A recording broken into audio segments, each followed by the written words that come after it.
नमस्ते सरस्वती देवे गौरवाणी प्रचारिणे निर्विशेष शून्यवादी पाश्चात्य देशतारिणे नमस्ते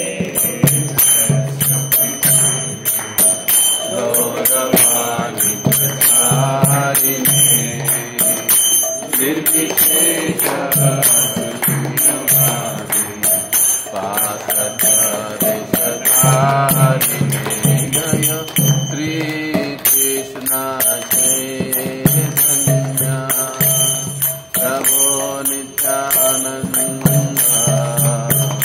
श्री अद्वैत गदाधर श्रीमदादि गौर भक्तवृंद जय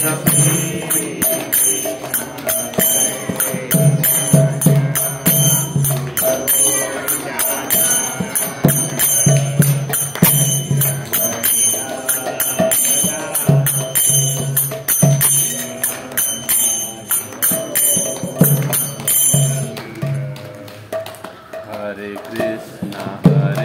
Krishna, Krishna Krishna, Hare Hare, Hare Rama, Rama Rama, Hare Hare, Hare Krishna,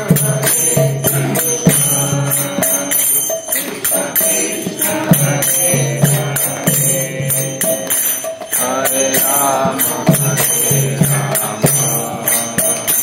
Rama Rama, Hare Hare, Hare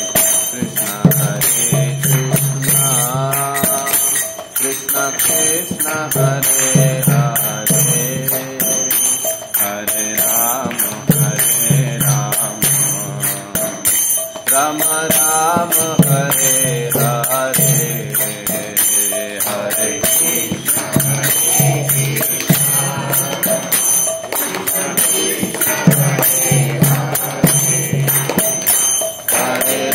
Rama, Rama Rama, Hare Hare, Hare Krishna, Krishna Krishna, Hare Hare, Hare Rama, Rama Rama, Hare Hare, Hare Krishna,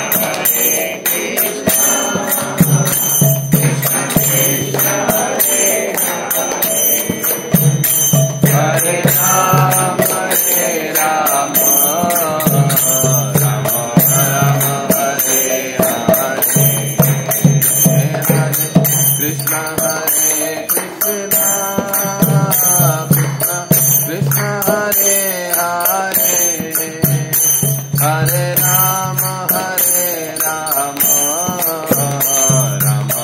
Rama Rama, Hare Hare,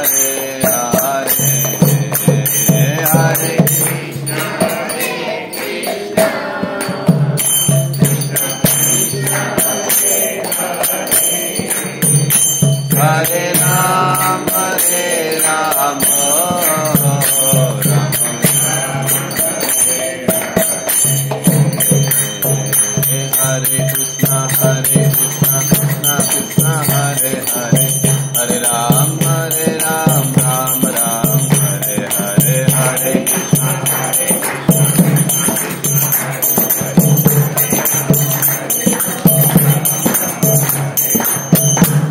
Rama Hare Krishna, Krishna Krishna, Hare Hare, Hare Ram, Ram Ram, Hare Hare, Hare Krishna, Hare Krishna, Krishna Krishna, Hare Hare, Hare Ram, Ram Ram, Hare Hare, Hare Krishna, Hare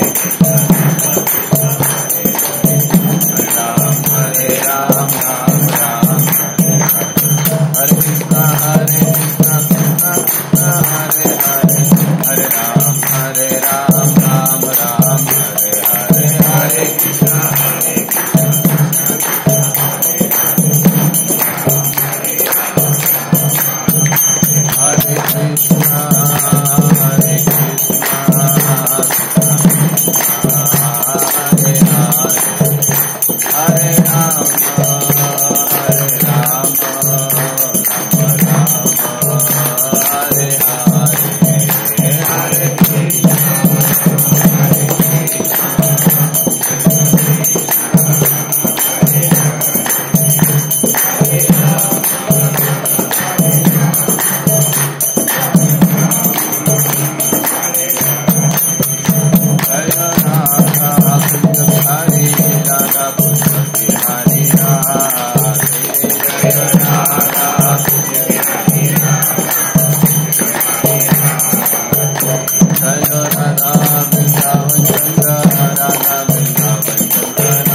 संकीर्तन की जय। श्री श्री राधा कृष्ण चंद्र भगवान की जय। श्रील भक्ति सिद्धांत सरस्वती ठाकुर महाराज की जय।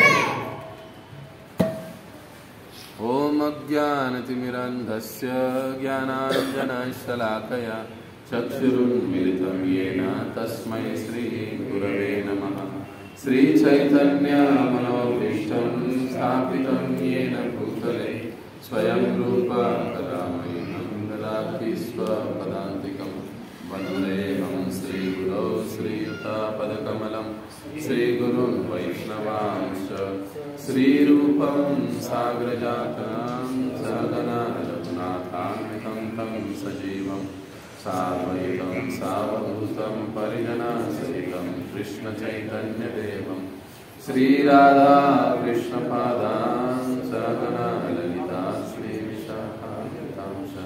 नमो विष्णुपादाय कृष्णपृष्ठाय भूतले श्रीमते भक्तिवेदान्त स्वामिनिधि नामिने। नमस्ते सारस्वते देवे गौरवाणी प्रचारिणे निर्विशेष शून्यवादी पाश्चात्यदेशकारिणे। नमो महावदन्याय कृष्णप्रेमप्रदायते कृष्णाय कृष्णचैतन्य नाम्ने गौरवे नमः। हे कृष्णा करुणा सिन्धो दीनबन्धो जगत्पते गोपेश गोपिकान्त राधाकान्त नमस्तुते। तप्त कांचन गौरांगी राधे वृंदावनेश्वरी वृषभानुसुते देवी प्रणमामि हरिप्रिये। वाञ्छाकल्पतरुभ्यश्च कृपा सिन्धुभ्येव च पतितानां पावनेभ्यो वैष्णवेभ्यो नमो नमः। जय श्री कृष्ण चैतन्य प्रभु नित्यानंद श्री अद्वैत गदाधर श्रीवासादि गौर भक्तवृंद। हरे कृष्णा कृष्णा कृष्णा हरे हरे हरे राम राम राम हरे हरे।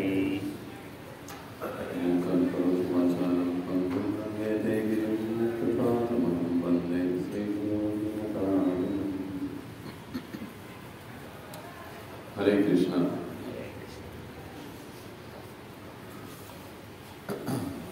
आज आपण भक्ती सिद्धांत सरस्वती ठाकूर यांचा आविर्भाव दिवस जो कि काल झाला, जो कल हुआ, उसको हम आज मना रहे हैं। मतलब संक्षेप में मना रहे हैं।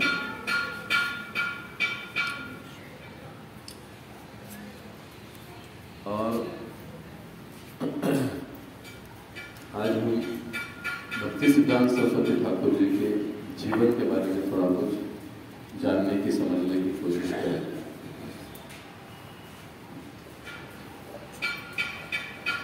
वैसे भक्ति सिद्धांत सरस्वती ठाकुर हमारे गौड़ीय परंपरा के एक बहुत ही शक्तिशाली आचार्य रहे। और जैसे कि हम सभी जानते हैं कि इनका जो जन्म है वो जगन्नाथपुरी में हुआ 6 फरवरी 1874 में। तो ये फरवरी महीना है, अभी 12 तारीख, तो तिथि के अनुसार दिन आगे पीछे हो गए।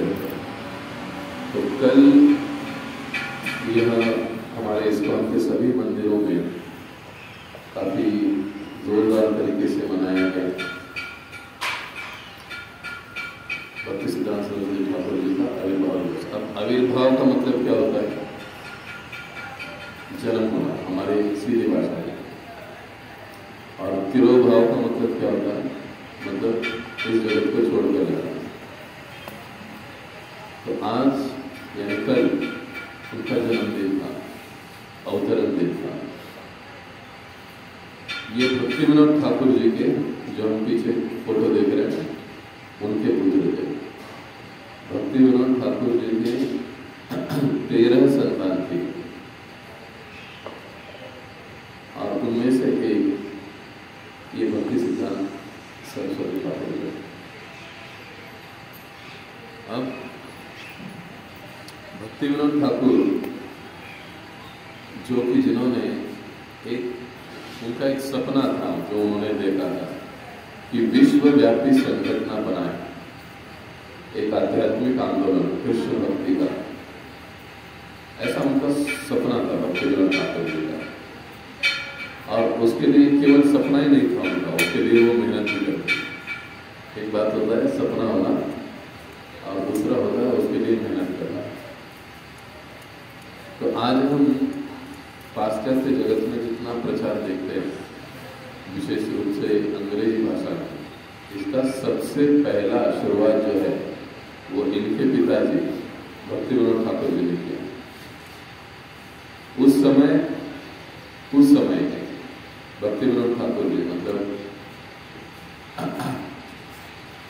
उनके समय के वो जिला न्यायाधीश, डिस्ट्रिक्ट मैजिस्ट्रेट, ये पद पर थे भक्ति विनोद ठाकुर, यानी भक्ति सिद्धांत सरस्वती ठाकुर जी के पिता। और जिला न्यायाधीश होने के बाद भी वो ये जो सारा गीता भागवत का तत्व ज्ञान है, चैतन्य महाप्रभु की शिक्षाएं हैं, उनको वो अंग्रेजी भाषा में लिखते हैं। और पहला पुस्तक उन्होंने अंग्रेजी भाषा में लिखकर चैतन्य महाप्रभु के बारे में पाश्चात्य जगत में प्रकाशित किया। क्योंकि उस समय ये बाहर के लोगों को चैतन्य महाप्रभु कौन है, उनका कार्य क्या है, इसके बारे में ज्यादा जानकारी नहीं थी। और थोड़ी बहुत जो कुछ भी जानकारी थी वो सारी उल्टा पुल्टा जानकारी थी, उनके सिद्धांतों के बारे में, उनके तत्व ज्ञान के बारे में। तो भक्ति विनोद ठाकुर जी ने पहली बार श्री चैतन्य शिक्षा अमृत जो आज हम पढ़ते हैं, तो श्री चैतन्य महाप्रभु की शिक्षा है, उनकी जीवनी अंग्रेजी में उसको लिखकर उन्होंने बाहर फॉरेन कंट्रीज में, पाश्चात्य देश में प्रकाशित किया। और आगे चलकर ये जो ग्रंथ है इनका इतना प्रसिद्ध हुआ कि उस समय वहां पर उनके कॉलेजों में ये रखा जाने लगा, सिखाया जाने लगा चैतन्य महाप्रभु के बारे में। और तब से श्री चैतन्य महाप्रभु के बारे में कई सारे लोग जो भी विद्वान थे वो जानने लगे कि वास्तविकता में चैतन्य महाप्रभु कौन थे, उनका तत्व ज्ञान क्या है, उनका सिद्धांत क्या था, उनकी लीलाएं कैसी थी, ये लोग जानने लगे। देखिए ये सारे पार्श्वभूमि बन रही है कि गौड़ीय वैष्णव संप्रदाय के, या हम जो इस्कॉन कहते हैं, इनके प्रचार और प्रसार की उन्होंने पहला बीज डाल दिया। लेकिन अब ये अकेले का काम नहीं था, वो जानते थे, उम्र काफी थी उनकी, तो वो उन्होंने जगन्नाथ जी को प्रार्थना की कि हे भगवान, उस समय जगन्नाथपुरी में, कि ये जो आंदोलन का सपना मैं देख रहा हूँ, एक विश्वव्यापी संगठन आंदोलन को कृष्ण भक्ति के लिए, श्री चैतन्य महाप्रभु की शिक्षाओं को प्रचार करने वाला, इसको बनाने के लिए, इसको चलाने के लिए, इसको देखने के लिए मुझे कोई तो ऐसा समृद्ध मजबूत व्यक्ति चाहिए। आप पुत्र के रूप में मुझे उसे दे दो। काफी समय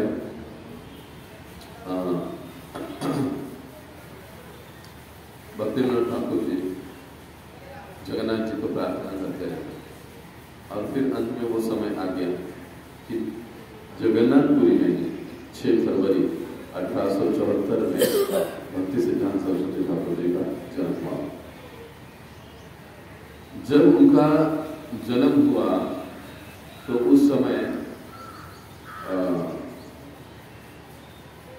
जगन्नाथपुरी में जो विमला देवी है, उनका कुछ फेस्टिवल चल रहा था। वो उनको प्रार्थना भी करते थे कि मुझे ऐसा पुत्र प्रदान कीजिए।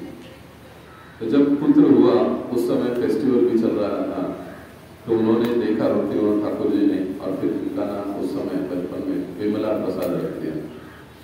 विमला मतलब जगन्नाथपुरी में जो हम देखते हैं विमला देवी का जो मंदिर है, उनका प्रसाद यानी विमला प्रसाद, ऐसे उनका नामकरण कर दिया गया।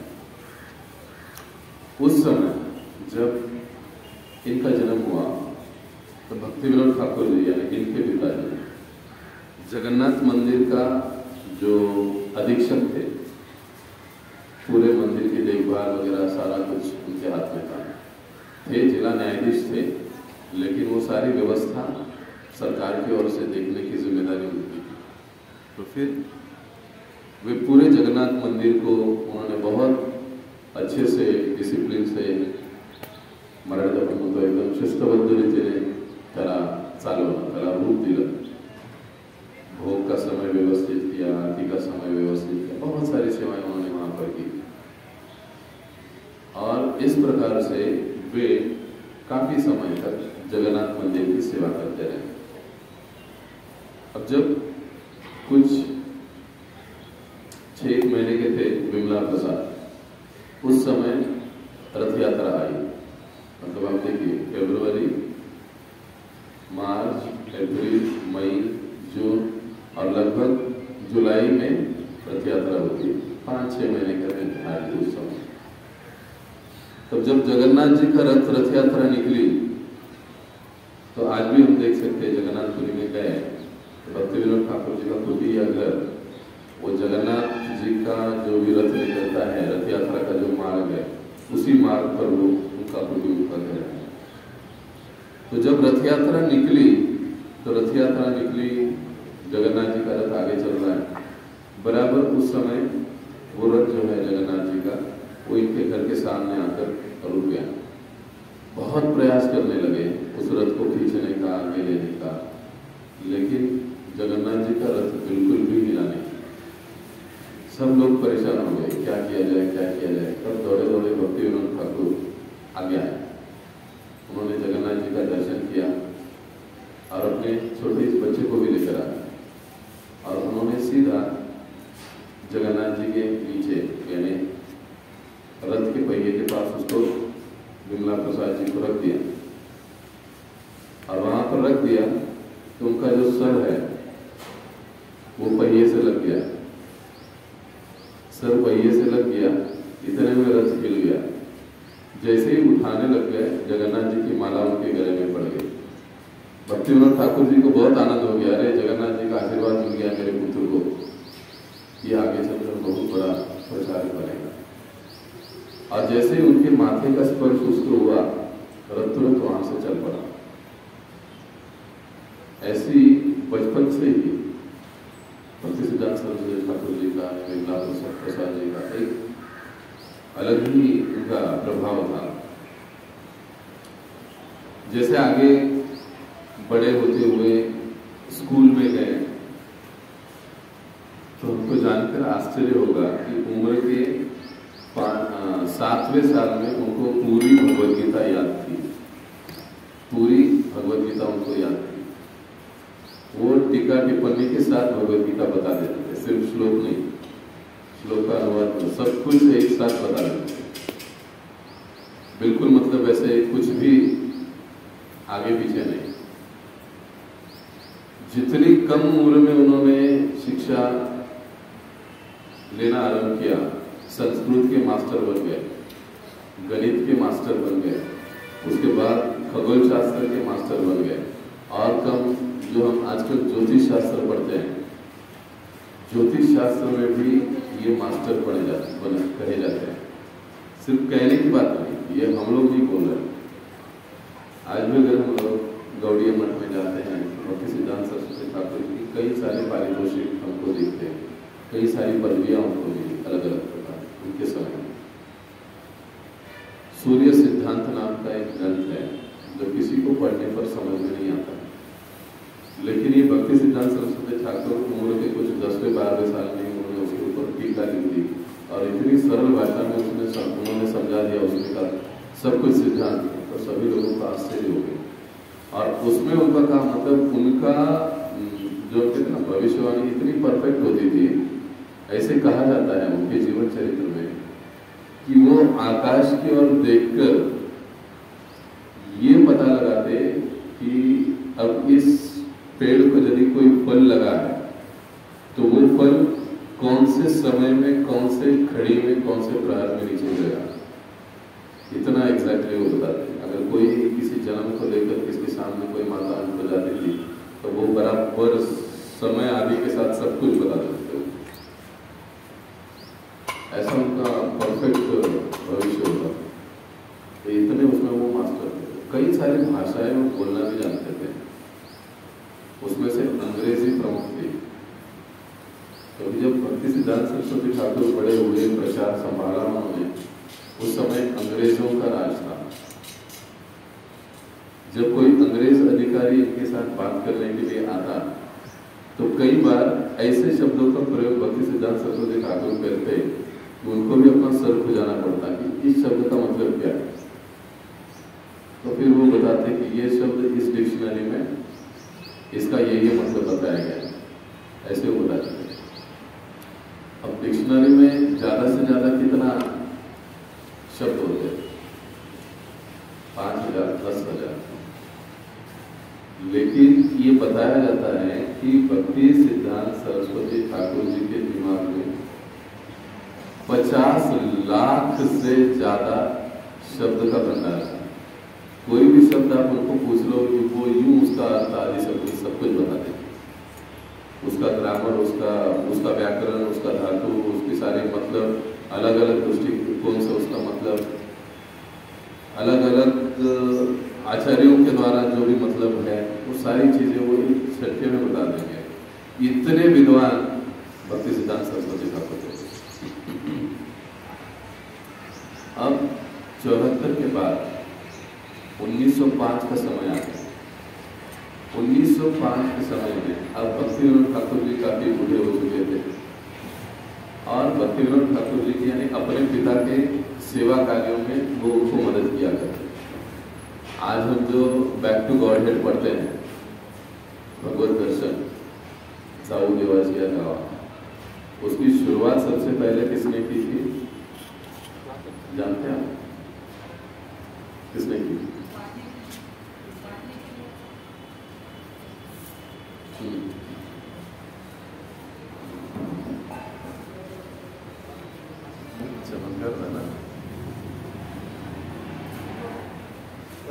इसका प्रकाशन जो है ये सबसे पहले भक्ति विनोद ठाकुर जी के बाद उस समय इस पत्रिका का नाम था सज्जन तोषणी। क्या नाम था? सज्जन तोषणी। सज्जन तोषणी यानी इसका मतलब क्या हुआ? ये बंगाली शब्द है।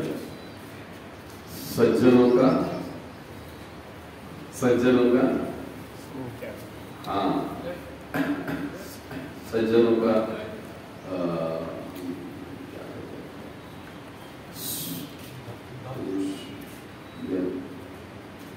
सज्जनों की संतुष्टि किसमें होती है? वो सारी चीजें पत्रिका में होती। भगवान श्री कृष्ण के बारे में, उनकी लीलाओं के बारे में, सारे तत्वों के बारे में वहां पर लिखा जाता है। और भक्ति विनोद ठाकुर जी लिखते थे, प्रकाशित भी करते थे। उसके बाद ऐसा समय आ गया कि ये जो कार्य है ये भक्ति सिद्धांत सरस्वती ठाकुर संभालने लगे, प्रूफ रीडिंग में मदद करते, क्योंकि काफी विद्वान थे। ग्रामेटिक मिस्टेक, प्रूफ रीडिंग, उसका डिजाइनिंग भक्ति सिद्धांत सरस्वती ठाकुर जी करते। तो अब वो समय आ गया था, उनके पिताजी ने कहा कि देखो बेटा, अभी आपको दीक्षा लेनी चाहिए। ऐसे इनका पहले मंत्र, नरसिंह मंत्र में दीक्षा हुआ था। अब देखिए, भक्ति विनोद ठाकुर खुद इतने बड़े प्रधान पंडित थे, विद्वान थे और हमारे परंपरा के आचार्य भी थे। वो दीक्षा दे सकते थे अपने बेटे को, लेकिन उन्होंने वैसा नहीं किया। उन्होंने कहा कि देखो बेटा, अभी तुमको क्या करना चाहिए? दीक्षा लेना चाहिए। और दीक्षा किससे लेना चाहिए? गौर किशोर दास बाबा जी महाराज से, उनके जो गुरु है उनके पास जाओ और उनसे दीक्षा ले लो। जब भक्ति सिद्धांत सरस्वती ठाकुर जी ने इसको सुना तो वो तुरंत गौर किशोर दास बाबा जी के पास चले गए। ये थे कलकत्ता। उस समय सभी वैष्णव भक्त जो थे वो ऐसा सफेद वस्त्र पहनते थे। गेरुआ वस्त्र हमारे गौड़िया संप्रदाय में नॉर्मली कोई नहीं पहनता था, सभी सफेद वस्त्र पहनते थे। तो ये गए गौर किशोर दास बाबा जी के पास और गौर किशोर दास बाबा जी के पास गए और कहा कि देखिए, प्रणाम किया, सेवा की वहां पर, और और फिर उन्होंने निवेदन किया कि मेरा एक इच्छा है, मेरे पिता ने कहा है कि मुझे आपसे दीक्षा लेनी चाहिए और मैं भी आपसे दीक्षा लेना चाहता हूँ। तो गौर किशोर दास बाबा जी जो एक शुद्ध भक्त हैं और पूरे नवद्वीप में एक वरिष्ठ वैष्णव के रूप में जाने जाते हैं, तो उन्होंने इस लड़के की ओर देखा। हाँ, लड़का या आप सोचिए 74 से ये 1905 की बात है, यानी 26, 5, 31 साल की उम्र। उस समय में देखा इनकी ओर, तो देखने के बाद बोले कि आपको दीक्षा लेनी है, ठीक है आप कल आ जाओ। तो भेज दिया वापस। इनको बड़ा आनंद हो गया कि अरे कल मुझे दीक्षा मिल जाएगा। तो दूसरे दिन आ गए, बाबा जी मैं आ गया। उस समय स्वामी जी वगैरह कुछ नहीं बोलते थे, बाबा जी बोलते थे। बाबा जी मैं आ गया, कृपा करके आपने कहा था मुझे दीक्षा दीजिए। आपको दीक्षा चाहिए, लेकिन मैं दीक्षा कैसे दे सकता हूँ? मैंने अभी मेरे महाप्रभु से पूछा नहीं, यानी चैतन्य महाप्रभु से। अब क्या उस समय चैतन्य महाप्रभु धरातल पर थे? नहीं थे। भक्तिसिद्धांत सरस्वती ठाकुर जी के समय तो मुझे महाप्रभु से पूछना पड़ेगा। तो ये समझ गए भक्तिसिद्धांत सरस्वती ठाकुर।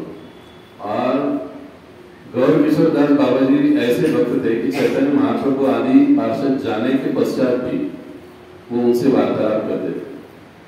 तो ये तुरंत मान गए कि हाँ उनको पूछना, तो ठीक है, तो मैं आज पूछूंगा, आप कल आ जाइए। ऐसे हो गया। फिर से वो चले गए। तीसरे दिन आ गए तो बाबा जी आपने पूछा, बहुत उत्सुकता थी उनको। हाँ मैंने पूछा, महाप्रभु से बात किया, लेकिन उन्होंने कहा कि क्या जरूरत है इसको दीक्षा देने, दिया तो भी चलता है, नहीं दिया तो भी चलेगा। तो मतलब मुझे तो ऐसा लगता है कि आवश्यकता नहीं। तो अब ये थोड़ा सा गंभीर हो गया किसी तरह से विमला प्रसाद। अब वो कहने लगे बाबा जी अगर आपसे दीक्षा नहीं मिली तो मैं अपने पिता को वापस मुंह दिखाने के लिए जाऊंगा नहीं, क्योंकि उन्होंने मुझे ये कह भेजा है कि दीक्षा लेकर उनकी शरणागति लेकर ही वापस मेरे पास आना। क्योंकि भक्तिविनोद ठाकुर भी जानते थे कि इसको दीक्षा वहां पर इतनी आसानी से मिलने वाली नहीं है, वो जानते थे। हाँ वो लेकर ही आपको आना है, कैसे वो आप तय करें। फिर वो कहने लगे कि बाबा जी देखो ऐसे ऐसे, तो पिताजी ने कहा अगर आप ना बोल रहे हो तो फिर कैसे होगा, लेकिन मैं ये चाहता हूँ कि एक बार फिर से आप महाप्रभु से बात कीजिए, फिर से आप एक बार उनको पूछिए, तो हो सकता है कुछ हो जाएगा, मेरी बात बन जाएगी। तो फिर उन्होंने कहा ठीक है पूछता हूँ। चौथे दिन आया, पूछा, बात हुई, हाँ बात हुई, अब क्या कहने वाले? तो महाप्रभु ने कह दिया कि आपको दीक्षा दी जा सकती है। इनको इतना आनंद हो गया है कि और उनकी दीक्षा हो गई, और दीक्षा का नाम हुआ उनका वार्षभानवी देवी दयित दास। कितना लंबा नाम है, वार्षभानवी देवी दयित दास। मतलब क्या है इस नाम का? कौन जानते भक्तों में क्या मतलब है? कभी सोचा ऐसा नाम क्यों है?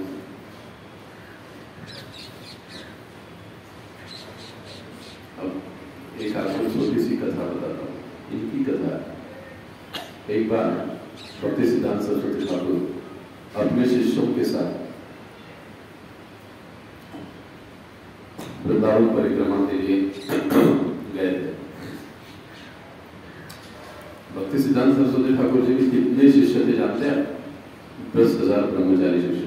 ये हिस्ट्री में लिखा हुआ है, अपनी हिस्ट्री में नहीं। आप अगर बायोग्राफी भी निकालेंगे भक्तिसिद्धांत सरस्वती ठाकुर जी का तो आपको उसमें सब मिलेगा। केवल 10,000 इनके ब्रह्मचारी शिष्य थे, बाकी फिर गृहस्थान जैसे। नॉर्मली वो गृहस्थों को दीक्षा ही नहीं देते थे, क्योंकि वो कहते थे ये बड़े बदमाश होते हैं।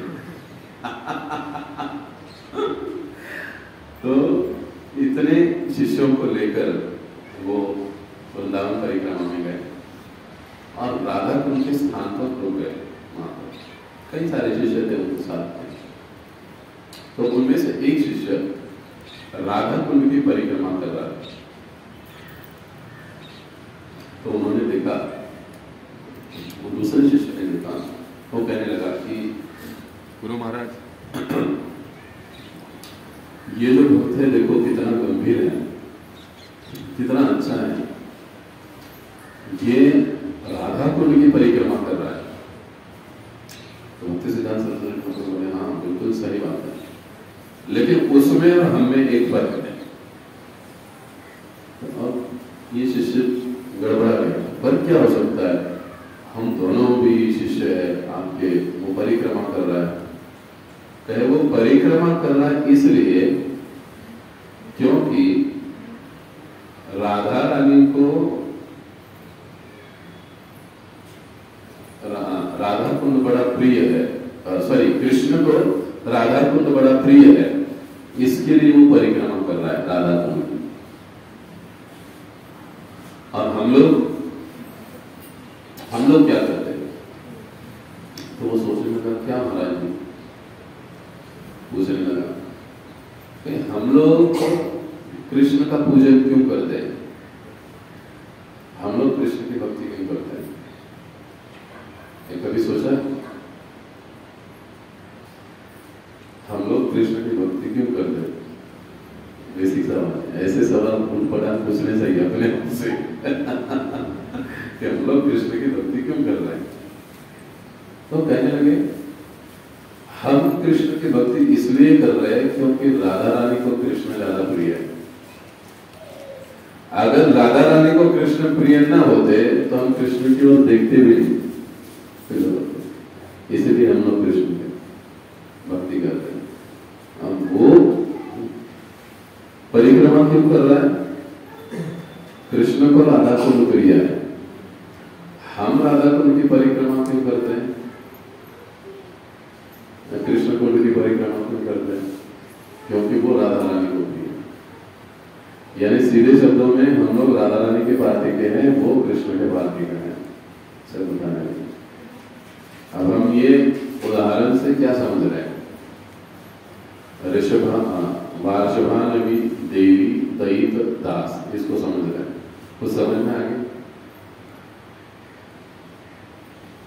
वार्षभानवी देवी कौन? राधा रानी। वृषभानु देवी, वृषभानु की पुत्री वार्षभानवी देवी, देवी यानी अब ये राधा रानी, वृषभानु की पुत्री देवी यानी श्रीमती राधा रानी, दयित उनके सेवक और उनके सेवकों का सेवक, दयित दास उनका, ये उनके पूरे नाम का मतलब है।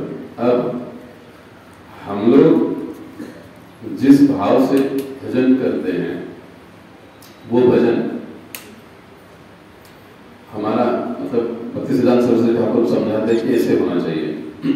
तो दीक्षा मिल गई, दीक्षा मिलने के बाद ये अपने गुरु के प्रति इतने समर्पित थे, बहुत नम्र और समर्पित रहते। अब मजे की बात देखिए, गौर किशोर दास बाबा जी पढ़े लिखे जीरो थे, स्कूल उन्होंने देखा ही नहीं था, और ये संस्कृत के पंडित, गणित के पंडित, खगोल के पंडित, ज्योतिष के पंडित, कई सारी उपाधियां। दीक्षा के समय गौर किशोर दास बाबा जी ने बोला भी, अरे भैया तुम इतने बड़े पंडित हो, मुझ जैसे अनाड़ी गवार से क्यों दीक्षा ले रहे हो? तुमको भी जाना चाहिए किसके पास? तुम्हारे जैसा ही, तुमसे बढ़िया कोई प्रकांड पंडित होगा, उनके पास जाना चाहिए। तब भक्ति सिद्धांत सरस्वती ठाकुर जी, विमला प्रसाद जी जवाब क्या देते हैं? वे कहते हैं कि मुझे जो कहा गया है कि मुझे आपकी ही शरण लेनी है, आपकी नहीं। रही बात पांडित्य की, तो जितना ज्ञान आपके पास है उतना दुनिया में किसी के पास नहीं। ऐसे क्यों? जो कृष्ण को जान लेता है उससे बड़ा ज्ञानी कोई नहीं। और ये सभी जो महात्मा गण हैं ये कृष्ण को जानने वाले हैं। तो सारे पंडितों से, ज्ञानी से भी ये उच्च स्तर पर है। ये भक्तिविनोद ठाकुर समझते थे, इसलिए उन्होंने अपने बच्चे को भी समझा दिया, वो भी समझ गए और उन्होंने फिर इनसे दीक्षा ली। अब ऐसे होने के बाद कई बार ऐसे होता है ना कि शिष्य अगर थोड़ा ज्यादा ही टैलेंटेड होते तो गुरु के सामने बड़ी बड़ी बातें करते हैं, होता है कई बार ऐसे।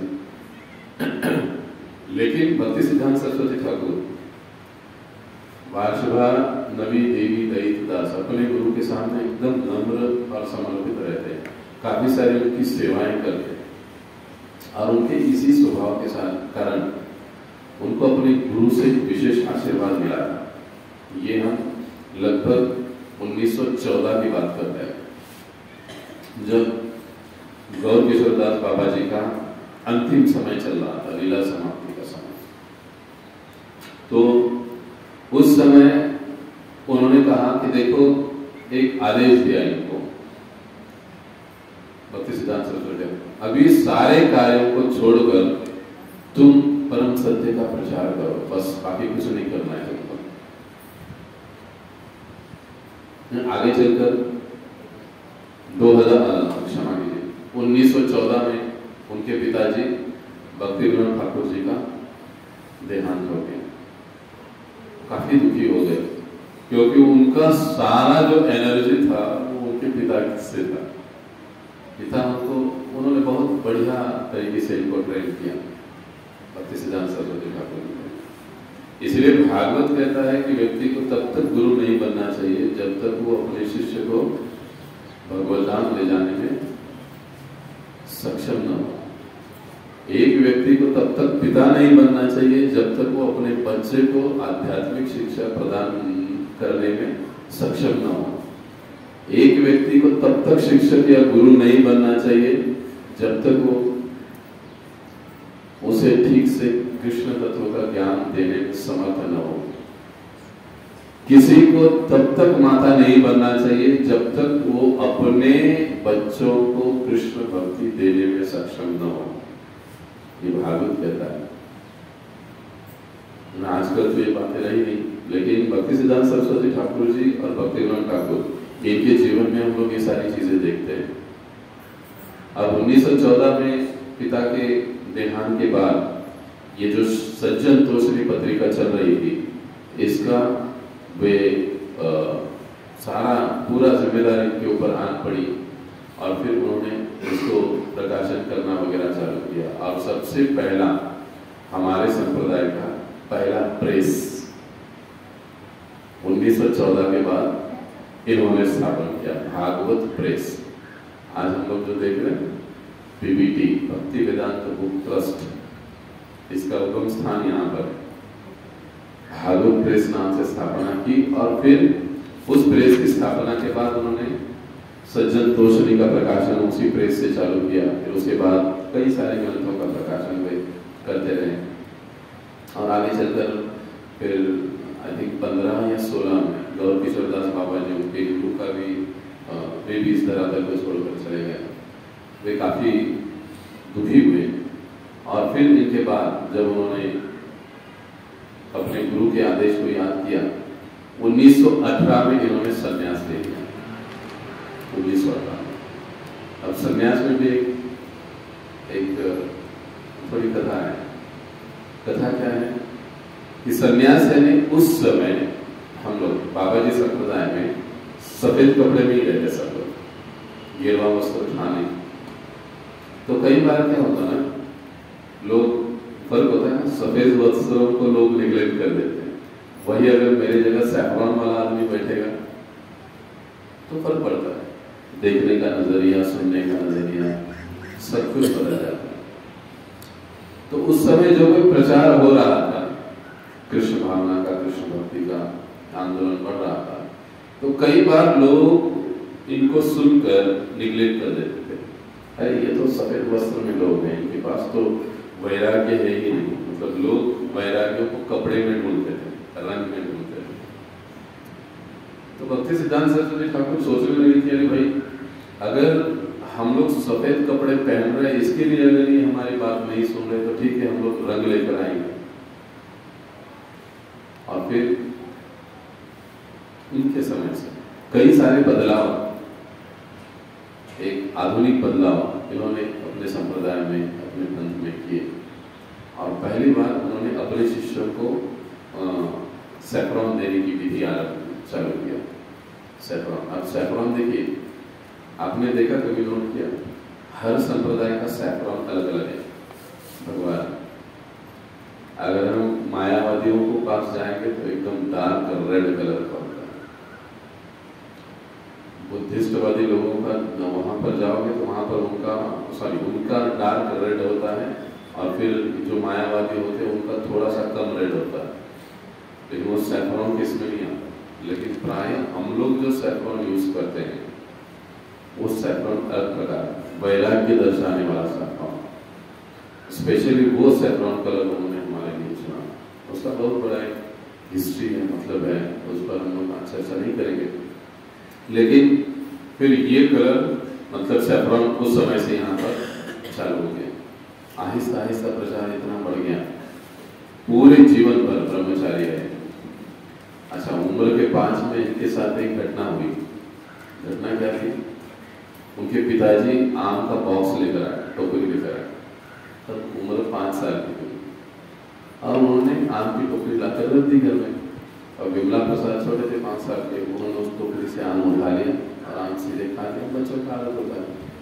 उनके पिताजी उनके पास गए थे, ठाकुर जी, अरे विमला प्रसाद, तुमने ये क्या किया? आम खाया?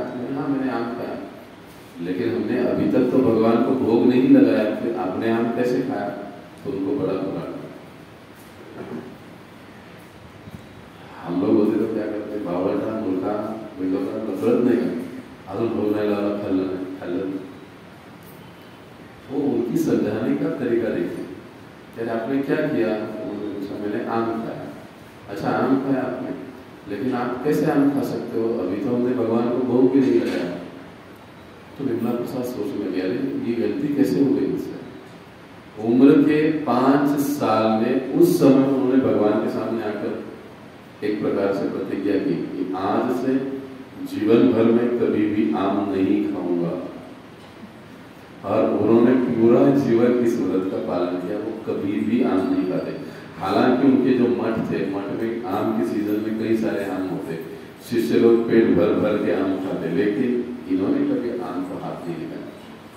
जब कुछ लोग पूछते उनको, उनके शिष्य पूछते कि महाराज आप आम को नहीं खाते, तो वो कथा उनको बताते ऐसे।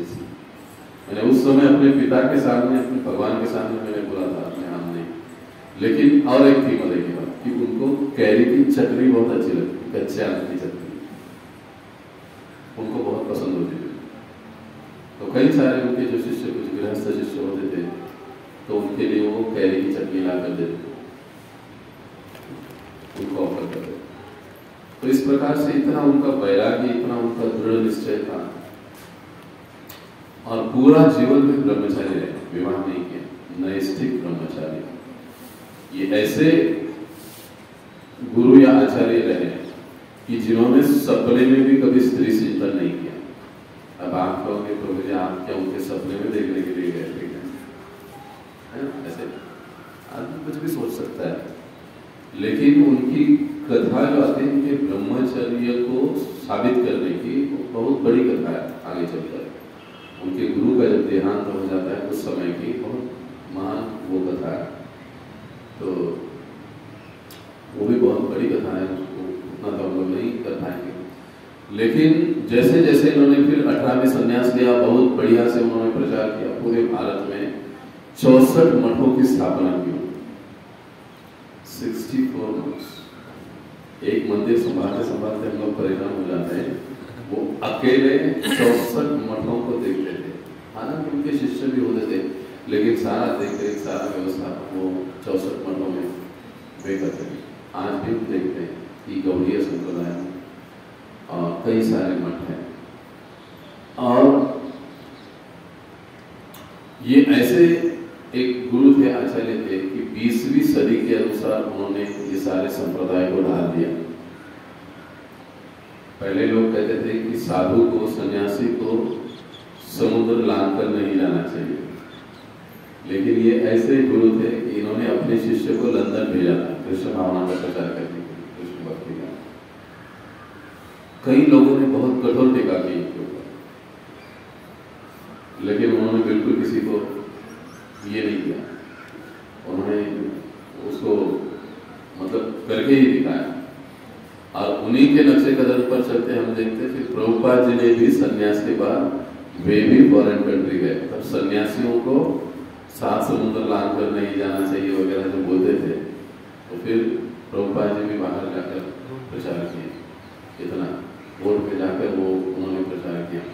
तो फिर ऐसे करते करते 64 मठों की स्थापना हो गई। 1930 तक इन्होंने बहुत जोरदार प्रचार किया। इनका प्रचार इतना जबरदस्त होता था, हम लोग बड़े सॉफ्ट भाषा में बोलते हैं, लेकिन ये लोग मायावादी, नास्तिकवाद, इसको तो ऐसा काट कर रख देते थे कि कोई आदमी उनके सामने उठता ही नहीं। यहाँ तक कि जो दूसरे संप्रदाय के साधु सन्यासीगण होते ना, अगर उनको पता चले कि भक्ति सिद्धांत सरस्वती ठाकुर इस रास्ते से आ रहे हैं, तो वो लोग ये रास्ता चेंज करके तुरंत उस रास्ते से चल रहे, तो भैया इनके सामने जाना ही इतना डरते थे, क्योंकि ये इस प्रकार से शास्त्रार्थ करते थे। डरते थे मतलब वो कोई गुंडे गुंडे तो थे नहीं, लेकिन वो शास्त्रार्थ किसी नास्तिक को भी ऐसा करेंगे, किसी मायावादी को भी ऐसा करेंगे, किसी दूसरे व्यक्ति, दूसरे पंथ का संप्रदाय का होगा तो उसके साथ वो ऐसी बात करेंगे तो उसको पूरा हरा कर ही छोड़ेंगे। इतना उनका ज्ञान, उनकी वाणी प्रभावी होती थी। एक समय की बात है, रामकृष्ण परमहंस जी का नाम सभी सुनते हैं। रामकृष्ण परमहंस जी के समय भक्ति विनोद ठाकुर छोटे थे, विमला प्रसाद कई बार उनको मिलने के लिए जाया करते थे। भक्ति विनोद ठाकुर जी का स्वभाव था कि वे हर पंथ संप्रदाय के सन्यासियों का, संतों का आदर करते, उनको प्रणाम वगैरह करते। कई बार उनके घर पर, भक्ति विनोद ठाकुर जी के घर पर आते हैं, लेकिन विमला प्रसाद ऐसे उनके बाजू में खड़े रहते। तो अगर कोई मायावादी होगा, कोई दूसरा होगा, तो बिल्कुल उनको प्रणाम नहीं करते, वो बाजू में खड़े रहते। और उनके पिताजी हैं भक्ति विनोद ठाकुर, वो उनको चरण स्पर्श करते, उनके प्रणाम करते, उनको उनका स्वागत सत्कार करते। एक बार एक सहजिया व्यक्ति उनके पास आ गए, काफी उम्रदराज संत थे, वो आ गए। सहजिया जानते हैं आप लोग? सहजिया यानी अपने आप को गोपी मानने वाले, अपने आप को राधा मानने वाले, अपने आप को अलग संप्रदाय वाले। ये लोग वृंदावन में बहुत सारे अपने आप को गोपियां मानते हैं। बीच में कुछ 5-6 साल पहले एक पुलिस ऑफिसर भी आया था कि मैं गोपी हूँ, मैं उनका हूँ। ये नौटंकी बात करने वाले उस समय से। तो एक सहजे के घर पर आ गए, तो भक्ति विनोद ठाकुर जी ने उनको प्रणाम किया, उनका स्वागत किया, उनको बैठने के लिए आसन दिया। विमला प्रसाद उनके बाजू में खड़े थे, 8-10 साल के थे उस समय वो। तो उन्होंने कहा, अरे तुम्हारे बेटे ने मुझे प्रणाम नहीं किया। तो भक्ति विनोद ठाकुर जी समझ गए, कहे कि he doesn't like सहजिया। ये लोग अंग्रेजी बोलते थे, वो भी अंग्रेजी बोलता था। उन्होंने कहा कि सहजिया लोग उसको पसंद नहीं है। तो एकदम चकरा गया, मतलब क्या बात है, वो सहजियों को पसंद नहीं करते, सहजिए लोग अच्छे भी होते, ऐसे वो कहता है। तो वो चुप हो गया बाद में। तो ऐसा इनका कठोर रवैया होता था। एक बार उनके मठ में एक ऐसे ही सहजिया व्यक्ति आया, और वो सहजिया व्यक्ति गाने लगा, राधे जागो जागो जागो, राधे जागो राधे जागो, जागो जागो राधे जागो। आकर अपना देखकर ऐसे बोलने लगे जैसे हम लोग बैठे, वैसे वो भी आकर अपना कहीं से आ गया मठ में, मंदिर में बोलने लग गया कुछ गाने। कई सारे गाने आजकल चलते हैं, भक्त लोग भी पागल हो जाते हैं कभी कभी उसके पीछे। ये सारे सहजिया कंपनी की उपज है, इससे हमको दूर रखना चाहिए। मैं परसों अहोबिला प्रभु जी का एक लेक्चर सुन रहा था, उसमें वो सहजिया का एक गाना बता रहे थे, काफी फेमस है। आई थिंक मुझे याद नहीं रहा, लेकिन मैंने वो लिख कर लिया। क्या? राधा ने मारी मुस्कान, कृष्ण बोला, कृष्ण बोले हेलो हेलो हेलो, समथिंग ऐसे कुछ आपको याद है? सुना वो लेक्चर सुना। तो वो कह रहे थे ये सब ये उलटपटांग बातें ये लोग जैसे कुछ भी बताते हैं, यानी ये भगवान कृष्ण को, राधा रानी को इतना सस्ता बना देते हैं और इतना सस्ते में दे देते हैं कि भक्ति नाम का कोई चीज रहती नहीं। तो बहुत विरोध किया करते थे भक्ति सिद्धांत सरस्वती ठाकुर ऐसी चीजों का। तो वो आदमी ऐसे ही सहजे आ गया, वो भी गाना बोलने लगा जोर जोर से, सारे शिष्य लोग उनकी ओर देखने लगे। तो भक्ति सिद्धांत सरस्वती ठाकुर पीछे से आगे उसके कंधे पर हाथ रखे, भाई राधा तो जगी हुई है, पहले तू तो जग ले। राधा तो ऑलरेडी जगी हुई है, पहले तू तो जग ले। तो वहां से बेचारा चुपचाप चला गया। कई बार वो इतना मतलब मार्मिक तरीके से, कठोर तरीके से सहजियों लोगों को वो ये कर देते, उनका खंडन कर देते। ये सारी बदमाशी की बात है। तो जब ये रामकृष्ण परमहंस के पास ये दोनों मिलने के लिए जाते थे, तो रामकृष्ण परमहंस उस समय तो विमला प्रसाद छोटे थे, तो ये भक्तिविनोद ठाकुर जी उनको प्रणाम करते। अब ये हम सब सभी जानते हैं, ब्राह्मण समाज के जो लोग हैं, ये ईश्वर चंद्र विद्यासागर, फिर उसके बाद आपके राजा राम मोहन राय, ये इनके समय के। अब भक्ति सिद्धांत भक्तिविनोद ठाकुर जी का इन सबके साथ बहुत अच्छा संबंध था, वो सभी को बहुत अच्छे से प्रेम से व्यवहार करते हैं, बोलते हैं। लेकिन सिद्धांत के बारे में भक्तिविनोद ठाकुर जी पक्के होते थे, वो उनकी बकबक सुनने के लिए वो नहीं बैठते। तो ये जब भी दोनों जाते तो उनको पता था ये जो विमला प्रसाद है ये बात करने में बड़ा ही माहिर है, और ये हर चीज को, बातों को बड़े आसानी से काट देता है। ये रामकृष्ण परमहंस हो, आपके राजा राम मोहन राय हो, फिर आपके ईश्वर चंद्र विद्यासागर हो, ये लोग जो भी बातें करते ना, जो भी तर्क देते कि कृष्ण है नहीं वगैरह वगैरह, आकार नहीं है वगैरह वगैरह, जो कुछ भी बातें बोलते वो इतना बढ़िया से सारी चीजें काट देते उनको ना, वो लोग सुनकर ही एकदम पागल हो जाते। तो जैसे ये दोनों उनको मिलने के लिए जाते रामकृष्ण परमहंस को, तो कहते थे गौर निताई जय, गौर निताई जय, गौर निताई जय, गौर निताई। दोनों आ गए, पिताजी को प्रणाम करते कहते इसको लेकर जाओ, क्योंकि ये हमारे लिए खतरा है। और फिर भक्तिविनोद ठाकुर जी भी समझ जाते हैं, उनको मिलते, प्रणाम करते हैं, निकल आते हैं।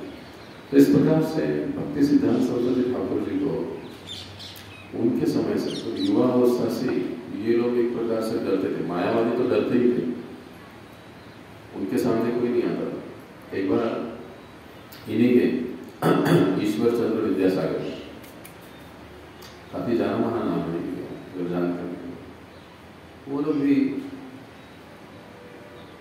समाज सुधारना की बहुत बातें करते थे। तो एक बार भक्ति सिद्धांत सरस्वती ठाकुर जी ने कहा कि क्या तुम ये सारे समाज सुधारना की बातें करते रहते हो, कभी कृष्ण कथा भी बोला करो, कभी कृष्ण के बारे में भी बोला करो। तो मैंने मुझे कृष्ण के बारे में पता ही नहीं है, तो भाई पता नहीं है तो मैं बताता हूँ, मैं जो बताऊंगा वो बोलो, सुनने के लिए आया। कुछ समय सुना और फिर एक दिन उसने प्रवचन दे दिया, ईश्वर चंद्र विद्यासागर, उन्होंने प्रवचन दिया। और प्रवचन सुनने के लिए कौन गए? भक्ति सिद्धांत सरस्वती ठाकुर। ये बोल क्या रहे? प्रवचन सुन लिया उन्होंने, लेकिन प्रवचन के अंत में उन्होंने एक लाइन कही। लाइन में वो बोलने लगे कि निराकार के चरणों में मेरा सादर प्रणाम है, निराकार के चरणों में मेरा सागर, वो परम सत्य जो निराकार है उनके चरणों में मेरा सादर प्रणाम है।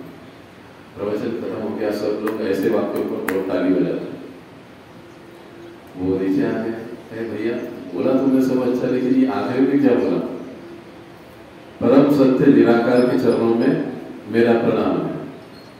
भाई अगर वो निराकार है तो चरण कहां से देख लिए तुमने? अगर चरण देख लिए तो फिर वो निराकार कैसे हो गया? ये क्या बड़बड़ा रहे हो? तो कहने लगा देखो कहा था आपको मुझे कृष्ण के बारे में कुछ पता नहीं है, अभी मुझे छोड़ दो, बाद में मैं कभी नहीं बोलूंगा। नहीं, जब भी बोलोगे तो ये बिल्कुल मत बोलना कि निराकार कृष्ण के चरणों में मेरा प्रणाम है। भाई एक तो निराकार कहो या तो फिर साकार कहो, ऐसे दोनों चीजों को घुमा। आजकल हम देखते हैं कि लोग ऐसी फिलोसॉफी में बहुत फंसे हुए हैं।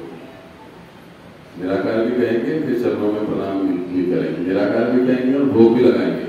अरे भाई अगर निराकार है तो भोग किसको लगाओगे? हम तो छाती ठोक के कहते हैं भगवान साकार है, यहाँ पर बैठे तो हम उनको कपड़ा भी पहनाएंगे, भोग भी लगाएंगे, माला भी पहनाएंगे, सब कुछ करेंगे, प्रॉब्लम क्या है? लेकिन आप निराकार कहते कहते ये सारी चीजें भी करोगे तो फिर तो पागल बनाने वाली बात है। तो इतना जबरदस्त खंडन किया करते थे भक्ति सिद्धांत सरस्वती ठाकुर इन सारी चीजों। एक बार एक मायावादी उनके साथ आ गए, उनके पास आ गए, देखो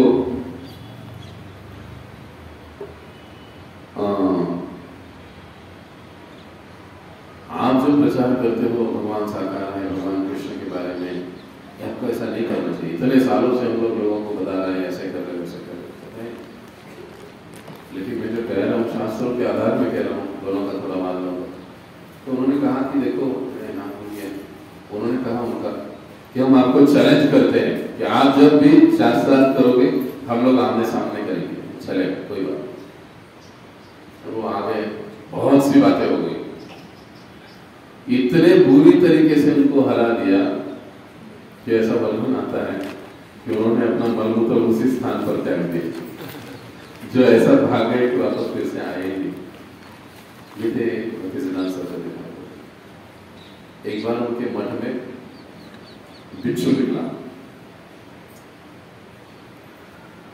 तो सभी शिष्य लोग कहने लगे कह रहे अरे जीव हत्या नहीं करनी चाहिए, जीव हत्या नहीं। देखिए अभी प्रैक्टिकल उपदेश, जीव हत्या नहीं करनी चाहिए। भक्ति सिद्धांत सरस्वती ठाकुर ऊपर खड़े लेके देख रहे थे शिष्यों की मजाक। सब लोग कहने लगे नहीं नहीं नहीं, जीव हिंसन, जीव हिंसन, जीव हिंसन पाप है, जीव हिंसा नहीं करनी चाहिए। भक्ति सिद्धांत सरस्वती ठाकुर जी ने देखा ऊपर से नीचे, बहुत बड़ा बिच्छू है, वो काट सकता है, और वो शिष्यों के पास आ रहा है। उन्होंने ऊपर से आदेश दिया कि उसको पहले मार दो। सब लोग नीचे से ऊपर देखने लगे, ये क्या बात हुई है? हमारे गुरु कह रहे कि किसी जीव को मार दो। सबको बड़ा आश्चर्य हो गया। तो उन्होंने ऊपर से कहा पहले उसको मारो, बाद में समझाता हूं तुमको। तो सभी ने मिलकर उनको मार दिया, उसको मार दिया, बिच्छू को मार दिया। अब जब शाम की भगवत गीता कक्षा थी तो किसी से रहा नहीं जा रहा था, लेकिन हम पूछे कैसे? क्या महाराज जी आपने तो कह दिया मार दो, कैसे कैसे, ये कैसे कह दिया? हमको तो जीव हिंसा नहीं करनी चाहिए। तो वो कहने लगे कि जिस जीव से हमारे जीव को समस्या हो सकती है, प्राणों को, ऐसे जीवों को तुम मार सकते हो। इसलिए शास्त्रों में सांपों को, बिच्छुओं को मारने की परवानगी या परमिशन दे दी हुई है। उन्होंने समझा दिया। तो ये थे भक्ति सिद्धांत सरस्वती ठाकुर। और इन्हीं भक्ति सिद्धांत सरस्वती ठाकुर जी को 1922 में हमारे प्रभुपाद जी मिले। 1922 में पहली बार जब प्रभुपाद जी मिले, प्रभुपाद जी का अंग्रेजी वगैरह सब कुछ देखकर वे बड़े प्रभावित हुए और कहा कि आपको क्या करना चाहिए? अंग्रेजी भाषा में इस भागवत धर्म का प्रचार करना चाहिए। अब जब ये सुना प्रभुपाद जी ने तो उनके हृदय में ये आज्ञा कर गई। और हम देखते हैं कि आगे चलकर प्रभुपाद जी ने फिर कितना जोर शोर से प्रचार किया अपने गुरु के का। प्रभुपाद जी अक्सर कहा करते थे कि जो मेरे गुरु हैं वो कभी भी मुझसे दूर नहीं है। और इस प्रकार से भक्ति विनोद ठाकुर जी 1930 तक इस धरातल पर लीलाएं की, प्रचार किया, 64 मठों की स्थापना की। उस समय उनके कार्यकाल में इतना प्रचार बढ़ गया था, कुछ पूछने की बात है। गौड़ीय संप्रदाय या ब्रह्म मत गौड़ीय संप्रदाय का जिधर उधर बोलबाला हो गया। और फिर आगे चलकर 1 जनवरी 1937 में इन्होंने इस जगत को अलविदा कहा और पुनः अपने भगवत धाम लौट गए। भगवत धाम में भक्ति सिद्धांत सरस्वती ठाकुर नयन मणि मंजरी के रूप में सेवा करते हैं भगवान की वो शाश्वत पार्षद है। ऐसे भक्ति सिद्धांत सरस्वती ठाकुर जी की बहुत अनेकों लीला है। संक्षेप में हमने ये समझा। तो ऐसे संप्रदाय में हम लोग शिक्षा ले रहे हैं, दीक्षा ले रहे हैं, ये हमको हमेशा ध्यान रखना चाहिए कि हमारे एक ही आचार्य कितने जबरदस्त रहे, कितने जबरदस्त रहे। तो इस प्रकार से आज हम उनकी लीलाओं कथाओं के द्वारा भक्ति सिद्धांत सरस्वती ठाकुर जी के आविर्भाव दिवस को मना रहे। बोलो श्री भक्ति सिद्धांत सरस्वती ठाकुर गोस्वामी महाराज की, जगद्गुरु श्रील प्रभुपाद की। किसी का कोई प्रश्न है?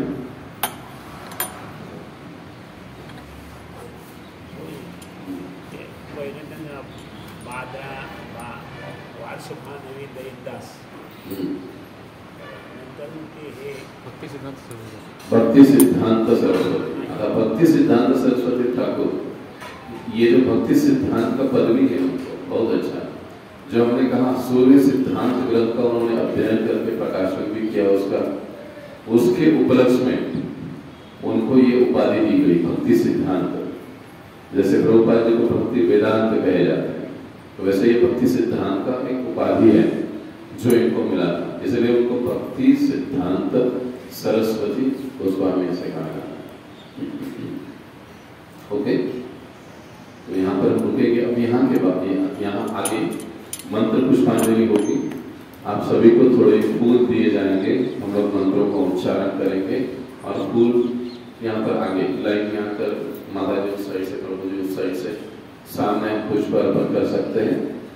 आपके हाथ में जो भी फूल दिए जाएंगे वो आपको 3 बार ऑफर करने हैं। 3 बार मंत्र बोले जाएंगे, 3 बार आपको आकर ऑफर करना है। एक बार हो गया, फिर से अपने स्थान पर जाए, दूसरी बार, तीसरी बार, ऐसे 3 बार आपको ऑफर करना है मंत्र बोलकर। उससे पहले कुछ महत्वपूर्ण बातें हैं, सूचनाएं हैं, उसको भी हमको ध्यान में रखना है। सबसे पहली चीज कि हमको जो हमने समय बदला है, दोपहर का धूप आदि सारी असुविधाओं को देखते हुए हमने समय शाम को किया है।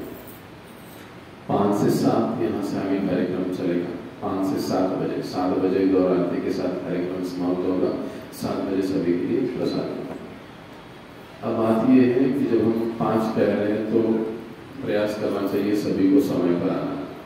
भारतीय लोग समय के पक्के नहीं होते, ऐसा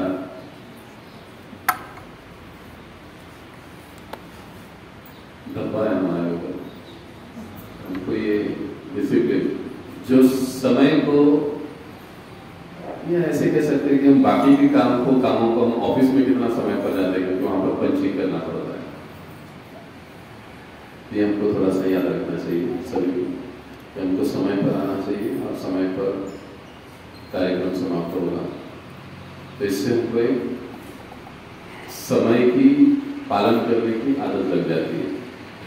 तो कृपा करके समय पर आइए, और अगर सभी समय पर आ गए तो बहुत अच्छी बात है, नहीं तो फिर अगर समय के बाद आएंगे तो फिर अच्छा नहीं लगता है। एक चीज। दूसरी चीज, हम लोग नए लोगों के लिए भगवद गीता का क्लास अलग से चालू कर रहे हैं रविवार के दिन ही 3 से 4 बजे। 3 बजे चालू होगा और 4 बजे क्लास, 4 बजे तक क्लास चलेगा। फिर 5 बजे जैसे हम लोग कंटिन्यू यहाँ पर प्रोग्राम में रहते हैं, तो प्रोग्राम में हम लोग सत्संग को रुक सकते हैं यहाँ पर। तो जो भी नए लोग भगवद गीता सीखना चाहते हैं, जानना चाहते हैं, वे लोग, नए लोग इस कक्षा में आ सकते हैं। दोपहर 3 का ये भी हो सकता है अगर 5 बजे हमारा टाइम है तो हम लोग थोड़ा 3:30 से 4:30 तक हम लोग कर सकते हैं ऐसा टाइम, ताकि ज़्यादा समय आपका भी मिल जाए। तो देखते हैं, तो जितना अधिक हो सके आप लोग इसमें भाग ले सकते हो। अब हमारे कई सारे भक्त जो हैं यहाँ पर कई बार इवनिंग में मृदंग का करतार की क्लास लेते हैं हमारे राम विजय प्रभु। जिन भक्तों को मृदंग क्लास सीखना है या करतार सीखना है वो लोग अपने अपने नाम मुझे बता सकते हैं, ताकि वैसे प्रभु जी के समय को अरेंज कर वहाँ पर वो आपको बताया जा सके, आप इसका लाभ ले सकते हो। तीसरा महत्वपूर्ण महत्वपूर्ण अनाउंसमेंट ये है कि हमारे हड़पसर विभाग के लिए हमारे बाहर आपने बोर्ड देखा होगा भरतनाट्यम का, तो जिनको भी अपने बच्चों को भरतनाट्यम सिखाना है वहाँ पर जो भी नंबर दिए हैं आप डायरेक्टली उनको कॉल कर सकते हो। ये इंटरनेशनल लेवल के काफ़ी अच्छे माताजी और प्रभु जी हैं, दोनों भी, जो भरतनाट्यम सिखाते हैं। भरतनाट्यम में वो क्या सिखाते हैं, अलग अलग वैष्णव भजनों पर, गीत पर वे लोग भरतनाट्यम के माध्यम से दिखाते हैं। अगले संडे या हो सकता है उसके अगले संडे, हाँ उससे अगले संडे हम लोग उसके सारे वीडियोस वगैरह जो भी बच्चे उनके बैचेस हैं अलग अलग, उसको हम देखेंगे तो हमको पता भी चलेगा। आप ये सिर्फ लड़कियों के लिए, लड़कों के लिए नहीं है। और खुशी की बात है कि भरतनाट्यम के क्लास भी यहीं पर चलेंगे, कि कोई एक दिन हम लोग तय करेंगे ताकि आसपास के बच्चों को यहाँ पर आना भी आसान हो पाएगा। तो माता जी देते हैं, उनके असिस्टेंट है, वो बहुत अच्छे से लेते हैं, तो उनके वीडियोस वगैरह आप देखेंगे। मैं कुछ समय के बाद अपने ग्रुप में शेयर भी करूँगा उनके वीडियोस, तो आप देख सकते हो। अभी वृंदावन चंद्र में झूलन यात्रा हुई, झूलन यात्रा के बाद जो भी भरतनाट्यम का डांस हुआ वो सब वो माता जी प्रभु जी ने किया था, सारी उन्होंने बच्चों को प्रिपरेशन वगैरह सब कुछ किया, तो काफ़ी अच्छा है। बाकी डिटेल्स तो सारे वहाँ पर दिए हैं, वहाँ पर आप देख सकते हो। तो चौथी अनाउंसमेंट, आज का स्वीट प्रसादम हमारे अद्भुत गोपिका माता जी के बहन उन्होंने स्पॉन्सर किया था, तो उनके लिए हम 3 बार हरि बोल बोलकर धन्यवाद देंगे। हरि बोल, हरि बोल, हरि बोल। और ये जो हम ग्लास देख रहे हैं भगवान के आगे बड़े से देख रहे हैं, ये ग्लास अद्भुत गोपी माता जी इन्होंने स्पॉन्सर किया है भगवान की सेवा में। तो माता जी बहुत अच्छा सेवा भी करते हैं, किचन में प्रसादम सेवा बहुत बढ़िया से करते हैं।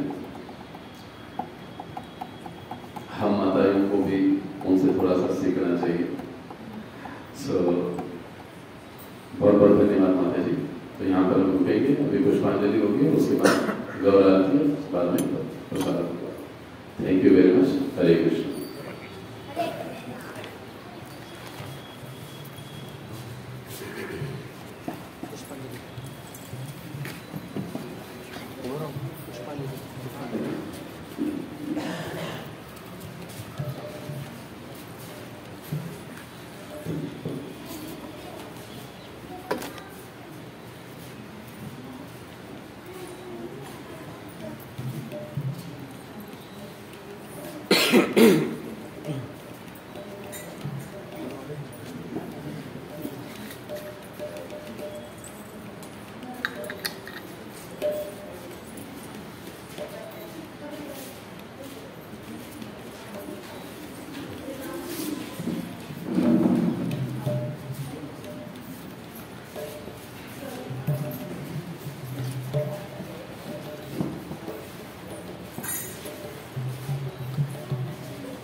Camera front camera front